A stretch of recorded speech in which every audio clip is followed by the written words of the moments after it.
বন্ধুরা, আমি আজকে খুব সহজ পদ্ধতিতে তেল আমের আচার বানাবো। সেটা আমটা একদিন আগে রোদ্দুরে দিয়েছিলাম। এবার মশলাগুলো একটু কড়াইয়ে নেড়ে নেব। নেড়ে নিয়ে হালকা নেড়ে নিয়ে একটু ঢেলে নিয়ে মিক্সিতে পিসাই করে এবার মিক্সিতে পিসাই করে নিলাম। এবার আমগুলো এক এক করে ঢেলে নিলাম বাটির মধ্যে, ঢেলে নিলাম। এবার এক এক করে মশলাগুলো আমের ওপরে দিয়ে দেবো, এবার দেব বিট নুন দেব, তারপর দেব কাঁচা লঙ্কা। এবার তেল দিয়ে ভালো করে মাখিয়ে নিলাম।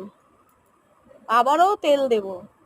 ভালো করে এইভাবে তেল মাখিয়ে কাচের বয়ামে ঢেলে নেব। এই বছরে সারা বছর এই আমের আচারটি থেকে যাবে। ভাতের সঙ্গে মুড়ির সঙ্গে আপনারা খেতে পারবেন। এই তো কাচের বয়ামে ঢেলে নেব।